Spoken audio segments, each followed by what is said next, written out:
babe, wanna leave this town. I'm saying, love it if you wanna go. ሰላም ውድ የዩቲዩብ ቤተሰቦች እንኳን ወደ ሌላ ቪዲዮ በሰላም መጣችሁ። በዛሬው ጉብኝታችን የምንገኘው ደግሞ አያት አካባቢ ሲሆን ይሄንን በአይነቱ ለየት ያለ ቤት ነው ማሳያችሁ።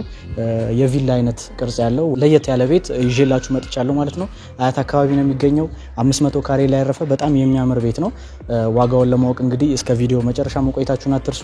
ለቻናላችን ደግሞ አዲስ ከሆናችሁ ላይክ፣ ሼር፣ ሰብስክራይብ ማድረጋችሁን አትርሱ። እንግዲህ ጉብኝታችንን እንጀምራለን ማለት ነው። የቤት ከውስጥ 3 መኝታ ክፍልና አንድ ማስተር ቤድሩም ይጨምራል። 4 መኝታ ክፍል 2 መታጠቢያ ክፍል አለው። ከውስጥ ኦፕን ኪችን አለው። ውጪ ላይ ደግሞ በዛኛው በኩል ክሎዝድ ኪችን አለው። አብሮት ስቶር ተሰርቶለታል ማለት ነው። በዛኛው በኩል ደግሞ 2 ክፍሎች አሉ። እሱን አሳያችኋለሁ። ግቢው ጋር ስንጀምር ግቢው በጣም ሰፊ የሆነ ግቢ ነው። ወደ 7 መኪና መያዝ የሚችል በጣም ሰፊ የሆነ ግቢ ነው። እዚህ ጋር ደግሞ ቀለል ያለ አሪፍ ጋርደን አለን። እንደምታዩት ለመናፈስ በጣም ምቹ የሆነ ቦታ ነው። እዚህ ጋር ራሱ ይሄንን እንደ ካር ፓርኪንግ ከተጠቀማችሁት 2 መኪና መጨመር ትችላላችሁ። በዚህ በኩል ስንመጣ 2000 ሊትር የሚይዝ ታንከር ጭማሪ አለን ማለት ነው። ውሃ አትቸገሩም። እንግዲህ ግቢው እንደምታዩት በጣም ሰፊ የሆነ ግቢ ነው። ወደዚህ ስንመጣ እንግዲህ መግቢያውን ቦታ እናገኛለን በዚህ በኩል። እዚህ ጋር ደግሞ 2 ክፍሎች አሉ። ከቤቱ ትንሽ ነጠል ተደርጎ የተሰሩ ናቸው። እዚህ ጋር የመጀመሪያውን የመታጠቢያ ክፍል ነው የምናገኘው። 2 መታጠቢያ ክፍል ያልኳችሁ ውስጥ ያሉት ናቸው። ይሄን ሲጨምር 3 ይሆናል። እንደምታዩት ሙሉ ነገር የተሟላለት መታጠቢያ ክፍል ነው። እዚህ ጋር መግቢያው እንደምታዩት ነው። እዚህ ጋር ደግሞ ያለው ላውንደሪ ሩም ነው። ከውስጥ ደግሞ አንድ ተጨማሪ የስቶር ክፍል ያለው 2 ክፍል መያዝ የሚችል ላውንደሪ ሩም ነው። እንግዲህ የሚያምር ነጭ ቶን ያለው የሚያምር ቤት ነው። ወደዚህ ስንመጣ ደግሞ ግቢው ይቀጥላል።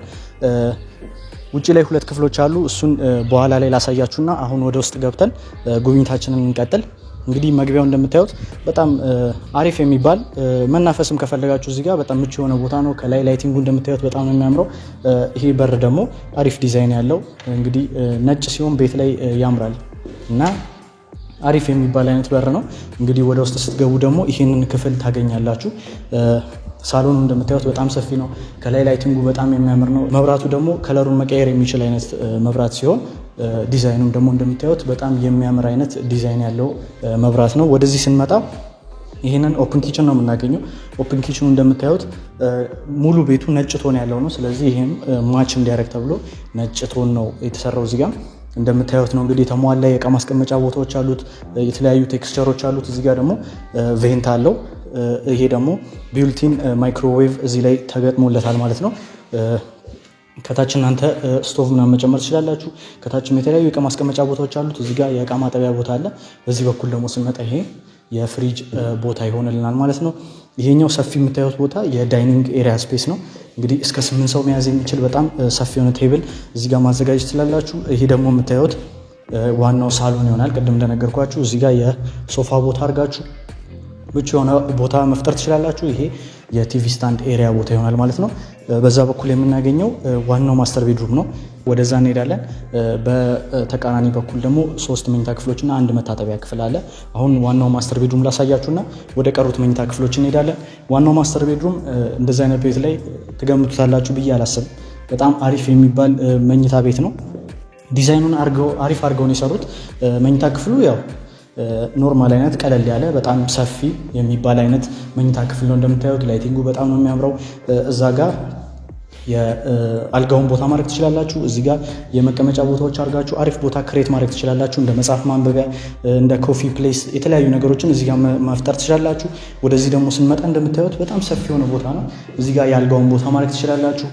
በዚህ በኩል የቲቪ ቦታ እንደምትፈልጉት አድርጋችሁ ብዙ ነገር መፍጠር ትችላላችሁ። ወደዚህ ደግሞ ስንገባ ይሄንን ዎኪንግ ክሎዜት እናገኛለን ማለት ነው። በጣም አሪፍ የሆነ ዎኪንግ ክሎዜት ነው። እንደምታዩት ይህ ቤት ነጭ ቶኑን እንግዲህ አልለቀቀም እስካሁን እንዳለ በጣም ነጭ የሆነ በጣም የሚያምር አይነት ዲዛይን ያለው ቤት ነው። እዚህ ጋር የተለያዩ እቃ ማስቀመጥ ትችላላችሁ። እዚህ ጋር ሹ ሄንገሮች አሉ፣ የጫማ መደርደሪያ ቦታ። እዚህ ጋር የኮት መስቀያ ቦታ አላችሁ ተጨማሪ። ከታች እዚህ ጋር መሳቢያዎች አሉ። እንግዲህ ቀለል ያሉ ደረጃቸውን በጠበቀ ማቴሪያል የተሰራ የልብስ መደርደሪያ ሳጥን ይሆንልናል። ከላይ ተጨማሪ ቦታዎች አሉ። በዚህ በኩል ደግሞ የምታዩት ተጨማሪ የሆነ የልብስ ማስቀመጫ ቦታ አለ። ይሄንን የወንዱ ካረጋችሁት ይሄን ደግሞ የሴቶች ማድረግ ትችላላችሁ። ምክንያቱም ሴቷ በዛ ያለ ልብስ ስለሚኖራት። እዚህ ጋር ደግሞ ይሄ ለሴቷ የሜካፕ ኤሪያ ቦታ መሆን ይችላል። እንደ ድሬሲንግ ፕሌስ የሚያገለግልናል። እዚህ ጋር ተጨማሪ እቃ ማስቀመጫ አለው። ይሄ ደግሞ መቀመጫ ፊት ለፊት ላይ መጥቶ እንደ ሜካፕ ኤሪያ ቦታ የምትጠቀሙት ይሆናል ማለት ነው። ወደዚህ ደግሞ ስንገባ የዋናው ማስተር ቤድሩም መታጠቢያ ክፍል ነው የምናገኘው። መታጠቢያ ክፍሉ ትንሽ ዲዛይኑ ለየት ያለ ነው። ከተለመደው አይነት ወጣ ያለ ሲሆን እዚህ ጋር 2 ሰው መያዝ የሚችል ጃኩዚ አለ። እንደምታዩት በጣም አሪፍ የሆነ ደረጃውን በጠበቀ ማቴሪያል ነው ይሄም የተሰራው። እዚህ ጋር ደግሞ ስንመጣ የሆነ እስከዛሬ ካየነው ለየት ያለ ነገር ክሬት ለማድረግ ሞክረዋል። የአትክልት ቦታዎች አድርገው እዚህ ጋር ደግሞ ቶይሌቱን እናገኛለን። እንደምታዩት ደግሞ ግሪን መሆኑ ቦታውን ትንሽ ለየት ያደርገዋል ማለት ነው። ወደዚህ ደግሞ ስንመጣ በቂ የሆነ የመረማመጃ ስፔስ አለን መታጠቢያ ክፍል ውስጥ። ይሄኛው አሪፍ የሆነ የተፈጥሮ ብርሃንን ወደዚህ ክፍል ያስገባልናል። በዚህ በኩል እንደምታዩት ተጨማሪ የብርሃን ማስገቢያ ቦታ አለ ማለት ነው። እዚህ ጋር ደግሞ የምታገኙት ይሄኛው 2 ሰው እስከ 3 ሰው መያዝ የሚችል ሰፊ የሆነ ዎኪንግ ሻወር ይሆንልናል። ሙሉ ነገር የተሟላለት ነው። እንደምታዩት ጃጓር በሚባል ማቴሪያል የተሰራ የምታውቁት ከሆነ በጣም አሪፍ የሆነ ማቴሪያል ነው። እንግዲህ ዋናው መታጠቢያ ክፍል ይህንን ይመስላል ማለት ነው። እንደምትወዱት በጣም እርግጠኛ ነኝ። እንግዲህ ጉብኝታችንን ደግሞ ስንቀጥል ወደ ዋናው ማስተር ቤድሩም ተመልሰናል ማለት ነው። ማስተር ቤድሩሙ ላይ የቀረን አንድ ቦታ ይችኛዋ ቦታ ትሆናለች ማለት ነው። ይሄኛው ቦታ ይሄንን ከፍታችሁ እንግዲህ ፊት ለፊት ላይ ይሄን የመናፈሻ ቦታ ቀጥታ ማግኘት ትችላላችሁ። እንደምታዩት በጣም አሪፍ የሆነ የመናፈሻ ቦታ ነው። ቅድም ውጪ ላይ እንዳያችሁት ማለት ነው። ይሄንን ከፍታችሁ እሱን መጠቀም ትችላላችሁ። ማስተር ቤድሩሙ እንግዲህ ያያችሁትን ይመስላል። አሁን ደግሞ ከዚህ እንውጣና ወደ ተቃራኒ ቦታ ሄደን የቀሩትን 3 መኝታ ክፍሎች እናያለን። እዚህ ጋር ከኦፕን ኪችኑ ጀርባ የምናገኘው የመጀመሪያው መኝታ ክፍል ሲሆን ይሄኛው መኝታ ክፍል ለሰራተኛ ክፍል መጠቀም ትችላላችሁ፣ ለእንግዳ ማረፊያነት መጠቀም ትችላላችሁ። በጣም ሰፊ የሆነ ክፍል ነው። እንደምታዩት የልብስ ሳጥን ደግሞ እናንተ መጨመር ትችላላችሁ። የቀሩት 2ቱ ላይ የራሱ ይሆናል። እሱን አሳያችኋለሁ።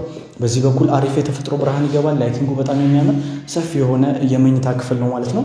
እንግዲህ እንዳያችሁት እንደምትወዱትም እርግጠኛ ነኝ። እስካሁን የወደዳችሁት ክፍል ካለ አስተያየት ላይ አስቀምጡልኝ። እኔ ማስተር ቤድሩሙን የወደድኩት እንግዲህ እናንተም እንደምትስማሙ እርግጠኛ ነኝ። ይሄ ደግሞ ዎክዌይ በጣም ሰፊ የሆነ ዎክዌይ ነው። ጥግ ላይ ኮመን ባዝሩም አለን። እዚህ ጋር 2ቱን መኝታ ክፍሎች እናገኛለን ማለት ነው። ወደ ሁለተኛው ደግሞ መኝታ ክፍል ስንገባ ይሄንን መኝታ ክፍል እናገኛለን።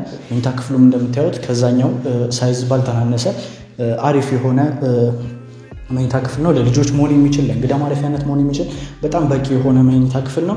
እዚህ ጋር ደግሞ እንደነገርኳችሁ የልብስ መደርደሪያ ሳጥን እናገኛለን።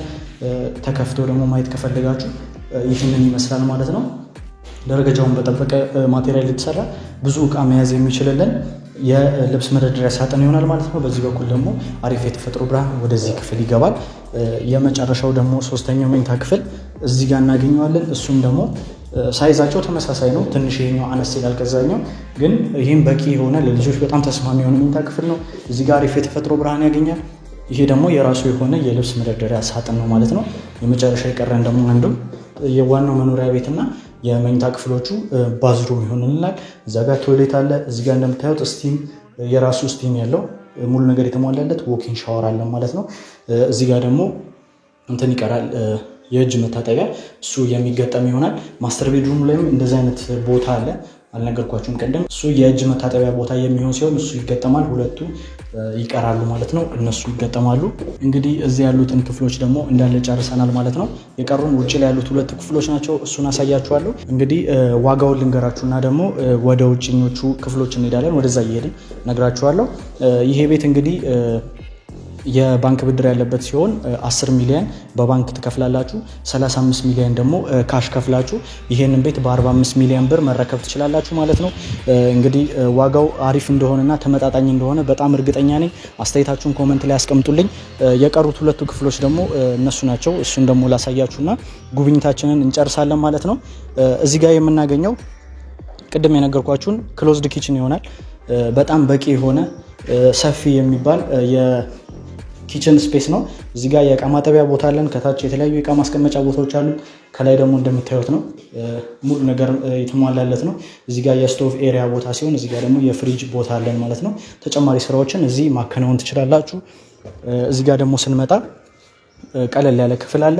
ሜድስ ሩም መሆን የሚችል ስቶርም መሆን የሚችል እናንተ ለፈለጋችሁት መጠቀም የምትችሉት አይነት ክፍል ነው ማለት ነው። እንግዲህ የዚህ ቤት ጉብኝት ይህንን ይመስላል ማለት ነው። አሪፍ የሆነ ቤት እንዳስጎበኛችሁ በጣም እርግጠኛ ነኝ። ይህንን ቤት መግዛት ለምትፈልጉ ከታች ያለውን ስልክ ቁጥር መጠቀም ትችላላችሁ። ተጨማሪ ኢንፎርሜሽን ደግሞ ዲስክሪፕሽን ላይ አስቀምጥላችኋለሁ ማለት ነው። እንግዲህ ይህንን ቪዲዮ ከወደዳችሁት ላይክ፣ ሼር፣ ሰብስክራይብ ማድረግ አትርሱ። በሌላም ቪዲዮ እስከምንገናኝ ድረስ ቻው።